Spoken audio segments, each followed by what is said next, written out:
اهلا بيكم في الحلقة الاولى من الموسم الثاني لجوتيوب. حد فيكم يعرف السبب الحقيقي لهزيمة هتلر في الحرب العالمية الثانية؟ هتلر القائد الكبير وسفاح اوروبا الاول، تعرف سبب هزيمته؟ الخبراء الاستراتيجيين واساتذة العلوم السياسية لما جم يحللوا السبب الحقيقي لهزيمة هتلر كان تحديدا بسبب الخطاب ده. Die nun selbst allein liegt die Zukunft des deutschen Volkes.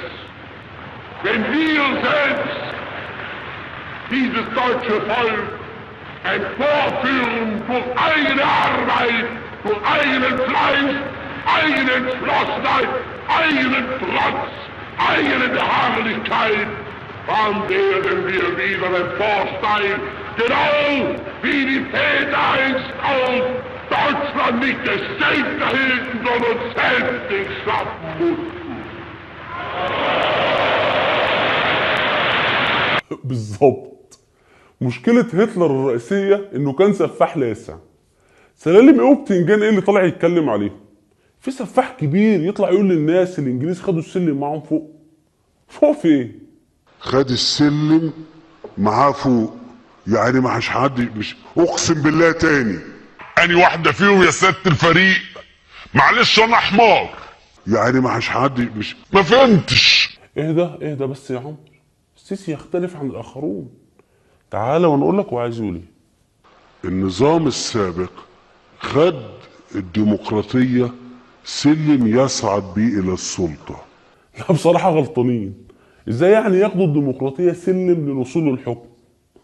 انا برضه اعرف واحد صاحبي خد مراته سلم عشان يجيب بها عيال، وهي دلوقتي مش هتطفي المحاكم. المهم احنا خلاص بقى اتعلمنا من العسكر، مفيش حاجة اسمها ناخد الديمقراطية سلم للوصول للحكم. معروفة السلطة بتوصل لها بدبابة، معاك دبابة اطلع على السلم، معاكش دبابة هتتاخد تحت بير السلم. وما تخافش مش هننساك في العصير. خلينا نتكلم بصراحة، مرسي كان فاشل ومكانش عارف يدير البلد. الاقتصاد كان متدمر والبلد كانت بتضيع. ولا تقول لي قنديل ولا تقول لي مرسي ولا تقول لي المزدان، كلنا فشلة. أرجوك يا دكتور مرسي، لو أنت الحاكم بأمر الله قول لنا في عرضك هتمنع الملوخية إمتى؟ وهنا جه الدور العظيم للعسكر عشان يخرج الشعب من القرف اللي كان عايش فيه وينغنغوا بقى. وبكرة تشوفوا مصر. مش حقيقي. اقسم بالله. كلام. اقسم بالله تاني. مش حاسس برضه. انا مش عايز احلف كتير لكن اقسم لكم بالله. يا سيدي خلاص ما تحلفش. هو انت يعني شلت مرسي ليه؟ مش عشان تظبط البلد بقى؟ امن وسياحه واقتصاد وخدمات وحظر تجول وطوارئ ولم المعارضين في المعتقلات. انا ما بهزرش بالله عليكم. مش كل حاجه زادت في عهد العسكر؟ قطع الكهرباء زاد ولا لا؟ الاسعار زادت ولا لا؟ الشحاته زادت ولا لا؟ كل الشكر والتقدير لكل من مد يده لنا، سواء كان من السعودية او دولة الامارات، كده 2 مليون، دولة الكويت الشقيقة 3 مليون، دولة الاردن 4 مليون، دولة البحرين 5 مليون، الصومال 6 مليون، يعني ما حد مش 7 مليون، 8 مليون. كل الشكر والتقدير لمن ساهم ومد يد العون الى مصر. ايه الدولة دي اللي قاعدة بتتباهى بالشحات؟ ده اللي بيشحت بيتكسف ويتوارى وما يبقاش عايز يعرف حد، واحنا دولة المسؤولين خارجين يتباهوا. 9 مليون. مرسي كان بيشحت شويه استثمارات على البلد في المداري. هو احنا انتخبنا رئيس مرسي عشان يشحت علينا؟ فاخترنا الرئيس مرسي دولا عن كل المرشحين لان قدراته على اقناع الناس اللي بيدفعوا الفلوس وبيسلفونا وبيشحتونا اكبر. وبعيدا عن انه احنا كانت الزيارة من الواضح الغرض منها هو التسول، وان احنا نروح نتسول من روسيا، بس الحمد لله في عهد العسكر الوضع اتغير، بقينا بنتسول على التلفزيونات. تطلق هيئة الهلال الأحمر الإماراتي حملة مصر في قلوبنا لجمع تبرعات لصالح الأشقاء في مصر. متكبروش الموضوع يا جماعة، ايه يعني شويه شحاته؟ المهم مصر يبقى فيها فلوس والاقتصاد ينتعش والاسعار ترخص بقى، خلي المواطن الغلبان يعيش. الأسعار بترتفع بشكل جنوني. رب الاسره ما يعرفش يشتري كيلو بطاطس، كيلو بتنجان، كيلو كوسه ب6 جنيه، وبكرة تشوفوا مصر. بطاطس ب8 جنيه. وبكرة تشوفوا مصر. انت خليتوا الناس ما تعرفش تاكل لحمه. البرتقال ب5 جنيه، الماس ب6 جنيه، كل الجوافه ب8 جنيه وب7 جنيه. يعني حتى في عهد العسكر الاسعار تغلى اكتر والناس مش عارفه تعيش. هتدفع؟ هوريك اللي ما شفتوش مادام هتدفع. انما ببلاش، بلاش ده انا ما اعرفش حاجه اسمها ببلاش. انا بكلمكم بجد. بس اكيد الاعلاميين بتوع العسكر مش هيسكتوا على الغلاء ده. صحيح في ظروف اقتصاديه صعبه، طب وايه يعني؟ طب ما احنا طول عمرنا في ظروف اقتصاديه صعبه. ما طول عمر الفقراء والطبقه المتوسطه مطحونه في البلد دي. امتى فاقت يعني؟ ازاي بس يا استاذ محمود؟ ده انت ابو النضال وفاهم. انت عارف صينيه البطاطس دلوقتي تعمل كام؟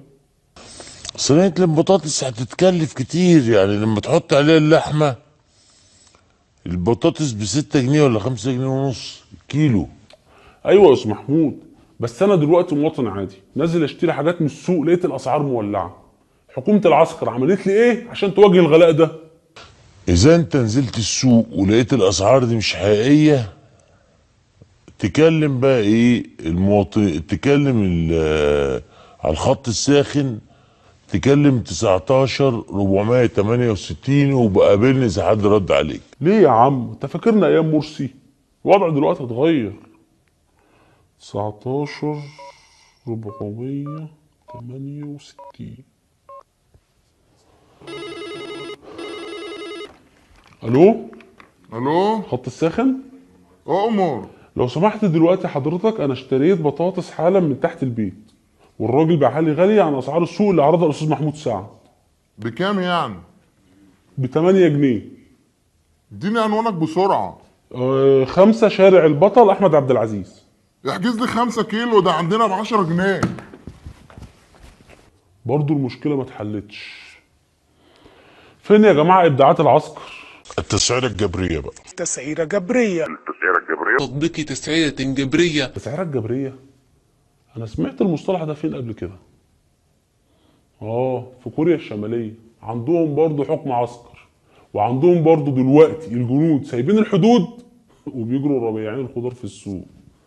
طب والله موضوع التسعيرة الجبريه ده مهم جدا ويا ريت نطبقه. خلي بقى الفلاح لما يلاقي الحاجه مش جايبه همها يرميها في الترعه، وهي بدل ما هي غاليه ما نلاقيهاش. ومفيش حد عاقل في البلد دي يقول للناس ان ده غلط. خطأ كلمة التسعيرة الجبرية، مش تبعنا، مش في العهد اللي احنا فيه دلوقتي. مفيش حاجة اسمها تسعيرة جبرية. زي ما بنقول التسعيرة الجبرية ده كانت عندنا من 33 سنة ولا 34 سنة. احنا مش عايزين الكلام ده يرجع تاني. والله يا استاذ قرموطي انت الوحيد اللي بتفهم في البلد دي. قول لي بقى ازاي نحل مشكلة غلاء الاسعار؟ احنا حاولنا بقدر الامكان، يعني بقدر الامكان عشان من احنا اعتبرنا نفسنا في السوق، وده سوق مصغر كده لانواع سلع بتتباع فعلا بالسوق. ايوه، الاسعار عندك بكام يعني يا قرموطي؟ ده بتنجان رومي هيبقى ثمنه 2 جنيه، بتنجان ابيض ده ب3 جنيه، جزر اصفر قديم بدون عروش اللي هو ب2 جنيه ونص. يا قرموطي ادي الطماطم عند حضراتكم من جنيه ونص ل2 جنيه. هات 2 كيلو طماطم. باين عم شريف السعر بتاع الخيار. طيب يا عم ما الحياه حلوه اهي، والاقتصاد بتاع العسكر احسن من اقتصاد مرسي. الاعتماد كلي على المعونات اللي جايه من بره، على المساعدات اللي جايه من بره. احنا ما بننتجش، واقفين نايمين. لكن ايام مرسي كنا واقفين شويه عمالين نخبط. كانت السياحه بنسبه 25-30% ماشيه، دلوقتي السياحه واقفه. يا عم انت وغشتني بجد. يعني دلوقتي حكم العسكر احسن ولا حكم مرسي؟ كلمني لو سمحت بحقائق وتقارير. في اكتر من بوابه الكترونيه عملت تقارير عن الاسعار، بس تقرير بوابه الشروق انا وجهه نظري شايف انه يعني اصابه الحقيقه يعني. نشوف التقرير بتاع صحيفه الشؤون. 15 جنيه كيلو السمك تمام قد كده صغير، واوريهولك كمان علني عشان يبقى علني قدام بتاع اللي انت هتصوريه ب 15 جنيه. ماشي. الفلفل اللي كنا بنجيبه من الست دي بجنيه وب2 جنيه. ماشي. ب6 و7 جنيه. ليه؟ الكوسه ب7 و6 ماشي. حرام يعني هنجيب منين ده كله؟ بدل ما اجيب كيلو بجيب نص على قد. اعمل ايه طيب؟ يعني برضو البلد بتضيع اكتر من الاول. العسكر انقلب على مرسي عشان كانت سياسته فاشله. الاقتصاد في عهد مرسي كان ضعيف، بس الحمد لله في عهد العسكر الاقتصاد بقى بيخسر اكتر ما الزمالك ما بيخسر. فات اكتر من 100 يوم على الانقلاب. الكهرباء لسه بتقطع، الاسعار غليت اكتر من الاول. في حاجه اتحسنت؟ تقدر تفتح بقك؟ اقعد اضحك بقى على نفسك وقول ان الوضع اتحسن. سلام. بالمناسبه، لما تنزل السوق وتلاقي الاسعار غاليه يبقى روح اشتريها من اون تي في. ما تنسوش تعملوا سبسكرايب من هنا وتعملوا شير للحلقه. يا قرموطي 2 كرات